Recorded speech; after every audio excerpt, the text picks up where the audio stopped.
지금 이 순간에도 당신은 무수히 많은 평행 세계 속에서 서로 다른 선택을 하고 있을지도 모릅니다. 어쩌면 우리가 살고 있는 이 우주는 거대한 거품 중 하나에 불과하고 그 너머에는 상상조차 할 수 없는 무한한 세계들이 펼쳐져 있을 수도 있죠. 과학자들이 평생을 걸고 증명하려 했지만 여전히 미스터리로 남아있는 이 질문, 과연 우리 우주는 유일한 존재일까요?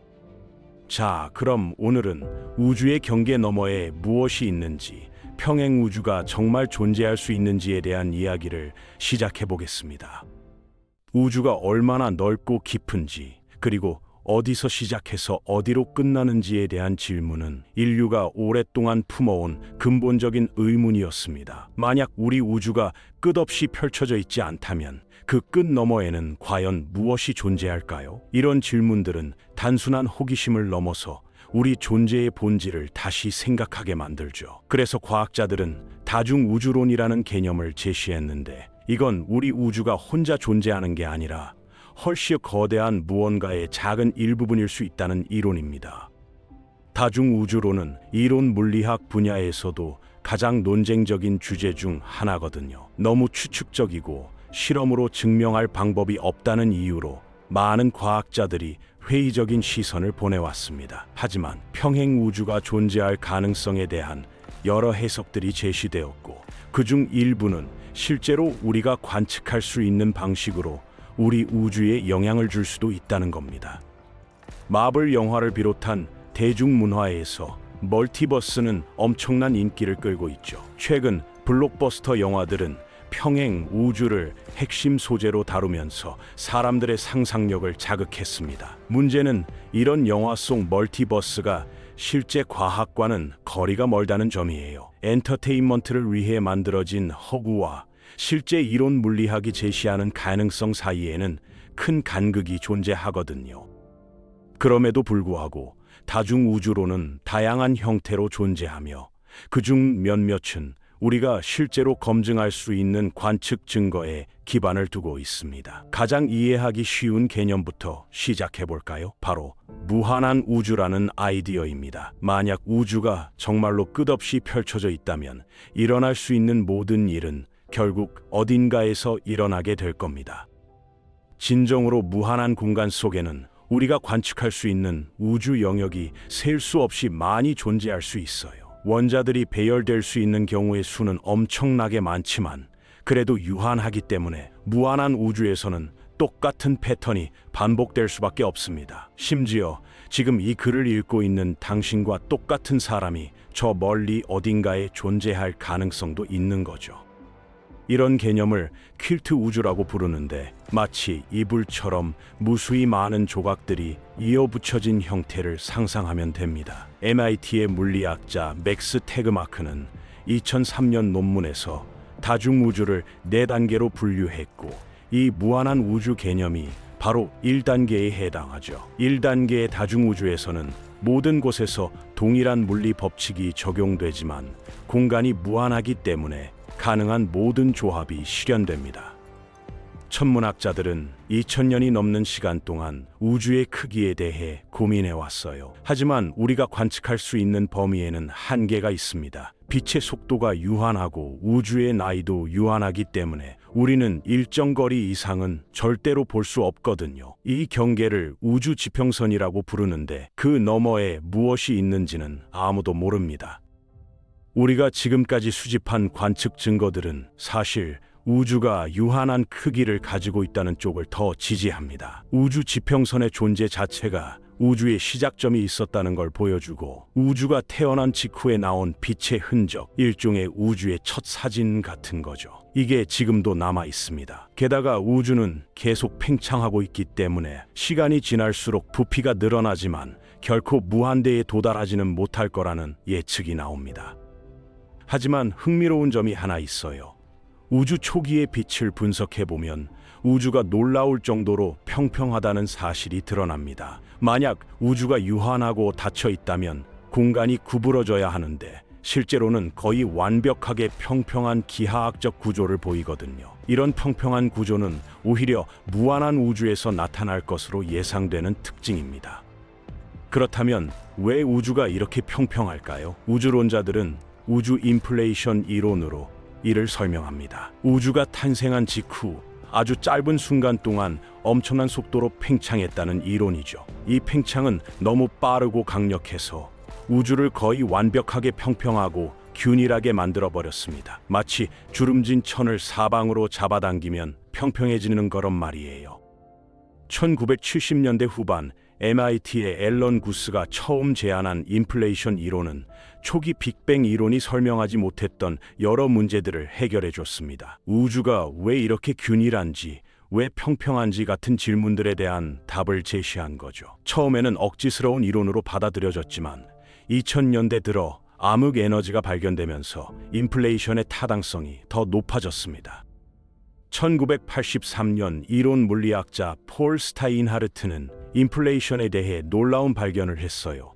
우주를 팽창시킨 근본적인 힘이 완전히 사라진 게 아니라 우주 어딘가에서 여전히 작동하고 있을 수 있다는 겁니다. 우리가 관측하는 영역은 그 팽창력에서 벗어난 작은 거품에 불과하고 그 바깥에서는 지금도 우주가 기하급수적으로 팽창하고 있을 수 있다는 거죠. 이게 바로 영원한 인플레이션 개념인데 2단계 다중우주를 이해하는 핵심입니다. 끝없이 팽창하는 공간 속에서 우리 우주 같은 거품들이 계속 생겨나고 각 거품은 자체적인 빅뱅을 겪으면서 독립적인 우주로 발전한다는 이론이거든요. 시간이 충분히 흐르면 상상할 수 있는 모든 종류의 우주가 어딘가에 존재하게 될 겁니다. 여기서 중요한 차이점이 나타납니다. 1단계 다중우주에서는 모든 곳의 물리법칙이 동일하지만 2단계에서는 각 거품, 우주마다 다른 물리법칙을 가질 수 있어요. 왜냐하면 각 거품이 서로 다른 시점에 형성되어 각자 고유한 조건에서 빅뱅을 겪었기 때문이죠. 어떤 우주에서는 중력이 지금보다 훨씬 강할 수도 있고 다른 우주에서는 빛의 속도가 다를 수도 있습니다. 이런 풍경 다중우주는 엄청나게 다양한 환경을 만들어냅니다. 우리 우주처럼 별과 은하가 가득한 곳도 있겠지만 어떤 곳은 너무 불안정해서 물질조차 제대로 형성되지 못하는 혼돈의 공간일 수도 있죠. 생명이 존재할 수 있는 조건을 갖춘 우주는 극히 드물 수밖에 없습니다. 2단계 다중우주는 또 다른 흥미로운 가능성들도 포함하고 있어요. 예를 들어 순환하는 우주 모델을 생각해 볼 수 있습니다. 1922년 러시아 기상학자 알렉산더 프리드만은 우주가 팽창과 수축을 반복한다는 진동 우주 모델을 제안했죠. 빅뱅으로 시작해서 팽창하다가 중력 때문에 다시 수축하고 빅크런치를 겪은 후 다시 팽창한다는 개념입니다. 하지만 1934년 리처드 톨먼이 한 가지 문제를 지적했어요. 우주가 한번 순환할 때마다 무질서도가 증가한다는 겁니다. 마치 방을 아무리 청소해도 시간이 지나면 다시 지저분해지는 것처럼요. 그래서 우주가 순환할 때마다 점점 더 크고 더 뜨거워질 수밖에 없다는 거죠. 이걸 거꾸로 추적하면 결국 첫 번째 순환이 시작된 시점이 있어야 하는데 그럼 진정한 의미의 영원한 순환은 불가능해집니다. 최근에는 다른 형태의 순환 모델도 제시되었습니다. 노벨상 수상자 로저 펠로즈가 제안한 이론은 빅뱅을 이전 우주의 최종 단계로 재해석하죠. 우주가 너무 오래되고 광대해져서 모든 물질이 에너지로 변환되고 시간과 거리 같은 개념이 무의미해지는 지점에서 새로운 빅뱅이 일어난다는 겁니다. 블랙홀도 다중우주를 이해하는데 중요한 역할을 할 수 있어요. 1992년 리 스몰린이 제안한 풍요로운 우주론은 정말 독특한데 블랙홀마다 새로운 우주가 생겨난다는 이론입니다. 블랙홀 내부에 돌아올 수 없는 경계선을 넘어서면 완전히 독립적인 우주가 형성되고 그 우주도 자체적으로 블랙홀을 만들면서 또 다른 우주들을 낳는다는 거죠. 이 이론의 흥미로운 점은 우주적 자연 선택 개념을 도입한다는 겁니다. 새로운 우주가 탄생할 때마다 물리 법칙이 약간씩 변화하는데 블랙홀을 많이 만들 수 있는 조건을 가진 우주들이 더 많은 자손 우주를 낳게 되죠. 결국 자연 선택을 통해 우리 우주처럼 별과 은하가 풍부한 환경이 우세해진다는 설명입니다. 이런 계층 구조는 정말 기묘한 가능성을 열어줍니다. 우리 우주도 어쩌면 더 큰 우주 속 블랙홀 안에 존재하는 건 아닐까요? 그리고 이 가계도는 무한히 뻗어나갈 수도 있고, 아니면 자기 자신을 창조하는 폐쇄 루프를 형성할 수도 있습니다. 시작도 끝도 없이 영원히 순환하는 우주의 가족이 존재하는 거죠. 촉근 이론은 2단계 다중우주에 대한 또 다른 급진적인 해석을 제공합니다. 이 이론은 현실의 가장 근본적인 구성 요소가 점 입자가 아니라 진동하는 작은 끈이라고 주장하거든요. 우리가 보는 모든 것, 전자도 양성자도 사실은 아주 작은 고무줄 같은 끈이 서로 다른 방식으로 떨고 있는 거라는 겁니다. 그리고 이 끈들이 우리가 경험하는 3차원 공간과 1차원 시간 외에도 추가적인 차원에서 진동한다는 겁니다.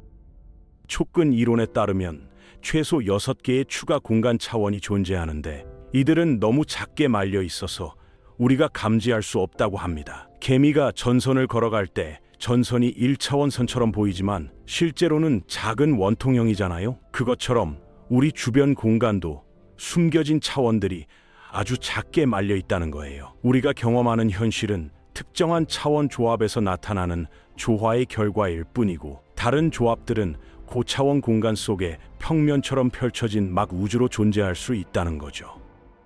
이런 막 우주 이론의 핵심 주장은 중력이 막들 사이를 넘나들 수 있다는 겁니다. 중력을 전달하는 입자가 고차원 공간을 통해 흐르면서 서로 다른 우주들이 상호작용할 수 있게 만든다는 거예요. 심지어 한 모델은 빅뱅 자체가 두 막의 충돌로 발생했다고 주장합니다. 마치 두 장의 거대한 종이가 부딪히면서 우리 우주가 탄생했다는 거죠. M 이론은 10개의 공간 차원과 1개의 시간 차원을 가정하는데, 이 차원들이 배열될 수 있는 방법이 무려 10의 27만 2천 제곱가지나 된다고 해요. 이 숫자를 써 내려가면 워드 문서 80페이지를 채울 정도로 엄청나게 큽니다. 각각의 배열이 잠재적인 우주를 나타내니까 상상을 초월하는 다양성을 가진 다중우주가 존재할 수 있는 거죠. 이제 3단계 다중우주로 넘어가 볼까요? 이건 양자 역학의 기묘한 세계와 관련이 있습니다. 양자 이론은 원자보다 더 작은 입자들이 관측되기 전까지는 여러 상태를 동시에 가질 수 있다고 말하죠. 이걸 중첩이라고 부르는데, 쉽게 말하면 동전을 던져서 공중에 있을 때는 앞면이면서 동시에 뒷면이라는 겁니다. 그러다가 측정하는 순간, 그러니까 동전이 바닥에 떨어져서 우리가 보는 순간 하나의 상태로 딱 결정된다는 거죠. 1957년 후 에버렛은 아주 급진적인 아이디어를 제시했어요. 측정할 때 다른 가능성들이 사라지는 게 아니라는 거죠. 대신 모든 가능한 결과가 각각 별개의 우주로 실현된다는 겁니다. 당신이 어떤 결정을 내릴 때마다 현실이 분기되어 모든 선택지가 서로 다른 평행 우주에서 펼쳐진다는 겁니다. 이런 다세계 해석에 따르면 우리가 경험하는 건 무수히 많은 평행 우주 중 하나의 타임라인일 뿐입니다. 공룡이 멸종하지 않은 세계, 당신이 다른 직업을 선택한 세계, 모든 가능한 양자 상태마다 별개의 우주가 존재하죠. 매 순간 우주는 상상할 수 없을 만큼 많은 가지로 분기되고, 이 모든 가지에서 현실이 전개됩니다. 비판자들은 이게 너무 비효율적이라고 지적합니다. 하나의 결과를 실현하기 위해 무한에 가까운 우주를 만들어내는 게 말이 되냐는 거죠. 하지만 지지자들은 이게 오히려 가장 단순한 해석이라고 주장합니다. 측정할 때 어떤 마법 같은 과정으로 다른 가능성들이 사라진다고 가정할 필요 없이 양자 역학 방정식을 그대로 따라가면 자연스럽게 나오는 결과라는 겁니다. 마지막으로 4단계 다중우주는 가장 추상적이면서도 포괄적인 개념입니다. 수학적으로 일관성 있는 모든 구조가 각각 하나의 우주를 구성한다는 이론이거든요. 오직 논리와 방정식만으로 지배되는 세계들이 무한한 차원 속에 존재한다는 겁니다. 가장 단순한 수학 구조부터 우리 우주보다 훨씬 복잡한 구조까지 상상 가능한 모든 수학 현실이 어딘가에 존재합니다. 이는 우주 자체가 수학이며 우리의 모든 현실이 수학 방정식으로 완벽하게 기술될 수 있다는 걸 의미하죠. 만약 이게 사실이라면 충분히 발전된 컴퓨터로 우주 전체를 시뮬레이션 할 수 있다는 뜻입니다. 이게 바로 시뮬레이션 가설로 이어집니다. 우리가 살고 있는 현실 자체가 더 고등한 문명이 만든 시뮬레이션일 가능성이 있다는 거예요. 기술이 충분히 발전한 문명이라면 자신들의 우주를 시뮬레이션하고 그 안에서 의식을 가진 존재들을 만들어낼 수 있을 겁니다. 그리고 그 시뮬레이션 속 존재들도 결국 자신들만의 시뮬레이션을 만들어내겠죠. 이런 식으로 시뮬레이션 안에 시뮬레이션이 무한히 이어지는 계층 구조가 형성될 수 있습니다. 우리가 현실이라고 믿는 것이 실제로는 누군가의 컴퓨터 안에서 돌아가는 프로그램일 수도 있다는 섬뜩한 가능성이죠. 하지만 너무 걱정할 필요는 없습니다. 시뮬레이션 가설을 포함한 많은 다중우주 이론들은 우리 우주의 특이한 특성들을 설명하기 위해 만들어진 거거든요. 왜 우주 상수가 이렇게 정교하게 조율되어 있는지, 왜 생명이 존재할 수 있는 조건이 갖춰졌는지 같은 질문들 말입니다. 하지만 훨씬 간단한 답도 있어요. 바로 인류 원리인데, 우주가 이런 특성을 가진 이유는 그래야만 우리 같은 관찰자가 존재할 수 있기 때문이라는 겁니다. 만약 우주가 조금이라도 달랐다면 우리는 여기 없었을 테고, 따라서 이런 질문 자체를 할 수 없었을 거예요. 결국 표준 우주론에는 아직 설명하지 못하는 부분들이 너무 많습니다. 우리가 진정한 만물 이론을 완성할 수 있다면 그때 비로소 다중우주의 신비가 풀릴지도 모르겠습니다.